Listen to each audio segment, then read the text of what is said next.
Your second straight camp preparing for the same guy. So I guess anything change in this camp? I know the last one didn't last very long, and there was not a lot of exchange in the actual fight.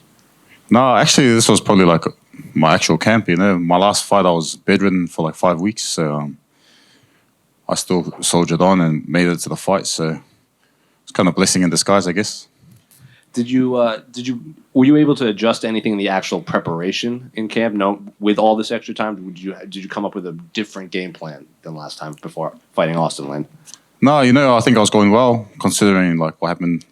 Man's 6 foot 100, and I'm short. I got into his face that early, so I don't think I did too much wrong. But obviously, I limited my sparring this time around because of the eye injury, and just made sure I come in as best prepped as I can. Did you want this rematch right away after it happened? Man, honestly, I didn't want it. Like I was just like, oh well. But then his coaches started talking shit, and then I was like, bro, first of all, you're a jiu-jitsu coach talking about striking. Man's probably never been jabbed in his life, but yeah, that's the only reason why I was like, you're gonna cop the result of your coaches talking shit. Have you run into that coach at all? Man won't want to come around me, bro. But there's no ill will towards Austen, honestly. Like, he's a good dude. Made a mistake, but don't go talking smack and, thinking that nothing will happen.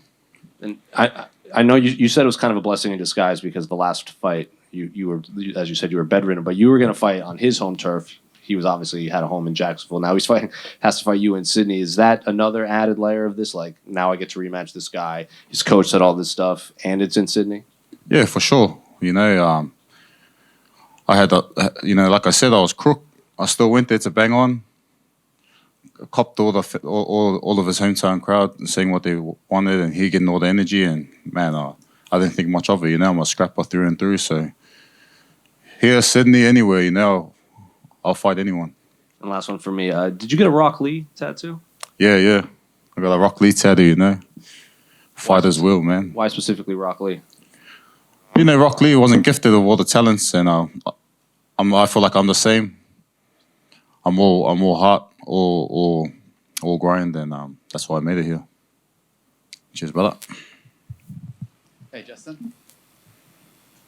Good to see you again, brother. You spent a good part of your camp over at training at CKB. How was that experience for you and your brother? Yeah, it was all good.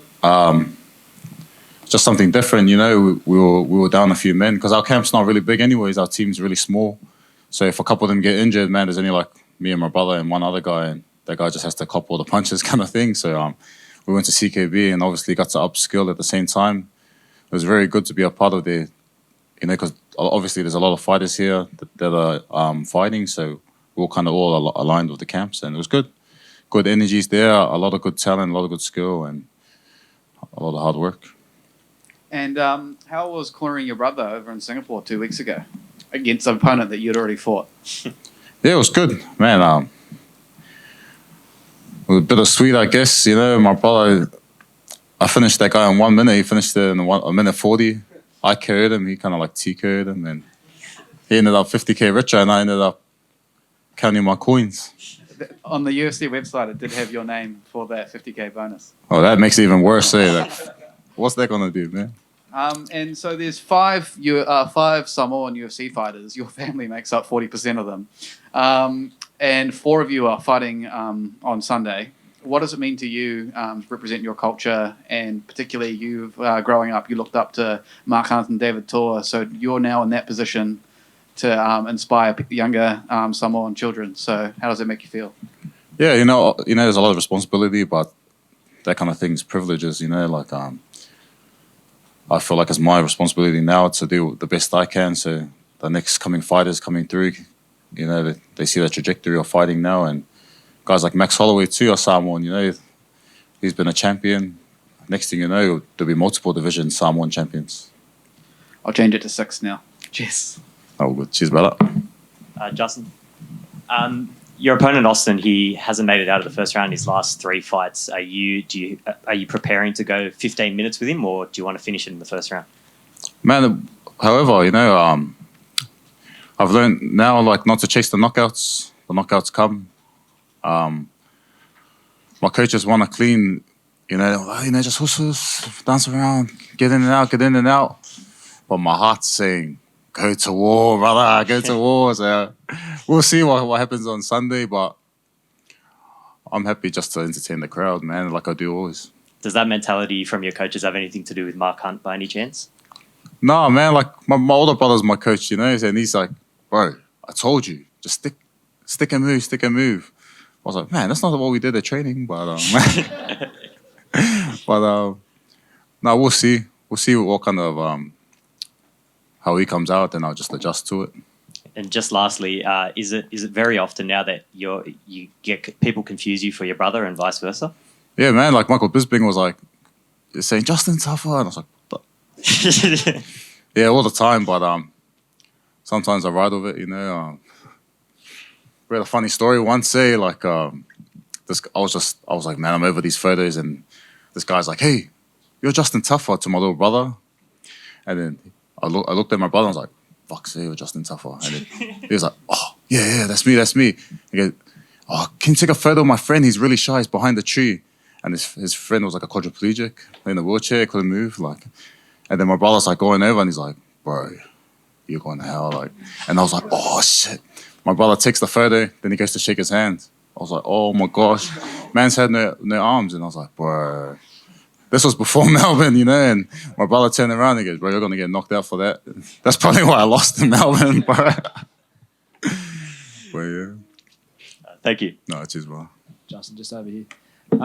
You guys always, use the phrase Tafa gang, and you're very proud of the Tafa surname. You and Junior were slated to fight at UFC 284 before Junior's injury. How important is it, or how much of a goal is it for you guys to one day compete on the same card together?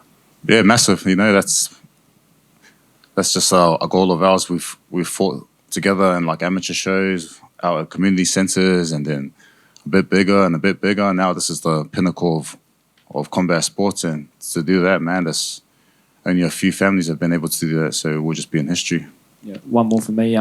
You said after your last fight with Austen, let's run it back in Sydney, one and done. Will anything less than a first round finish this Sunday disappoint you a little bit? Honestly, anything less than 50k will disappoint me, honest. I've been shunned a few times, so bro, surely not here, bro. Cheers. Thanks, Justin. Just down the front here. So, like you said, your 50k is kind of the goal at the moment. Where do you look in the future now? What happens after this fight? Man, God willing, I put on a good performance, finish this guy, or get a decision or whatever. I really want to start knocking on that top 15 door. I really want to put my stamp on where I stand in the heavyweight division. I just feel like I'm floating right now, and I've been just trying to find my feet, especially coming into this game, 3 fights in and straight into the UFC. So I really think I can make some moves and make some waves. There's a lot of heavyweight names that are getting tossed around. I think I deserve to be up there. And just what's sort of your prediction on the main event? I think Izzy's going to win by KO, to be honest. We did a few weeks there, a few sparring sessions, and man, his striking and his cardio and his mentality is just on another level, man. And that's Sean Strickland's style it's real cool in there, but Izzy on another level. Thank you. Cheers, bro. Justin, just over here. In the UFC, we've seen a lot of famous sibling pairings, the Shevchenko sisters, the Diaz brothers, the Lozon brothers. Do you think you and your brother can really make a legacy as the Australian sibling duo in MMA today? Yeah, for sure. That's the goal. We don't really care like who we're representing or whatnot. We're just trying to rep our last name and produce knockouts. That's what my grandpa always wanted. Set up good knockouts and get the family roaring and put our name into history. But definitely one of them. Justin, just a question, brother. Why are you laughing for, brother? This is Don't serious. stutter, bro. Say it with your thing. chest. Sheesh. Firstly, don't disrespect my bakeries like that ever again. But I have a question. If and a hypothetical one, with the Olympics coming up next year and repping your where you're from and your country, you've got roots in New Zealand, you've got Samoan roots, one's here as well. What would you rep in order? What would be the first, second, and third that you'd be like? This is where I'm going. Man, whoever gives me the most funding. Nah. Well, it's not New Zealand, I'll tell you that much.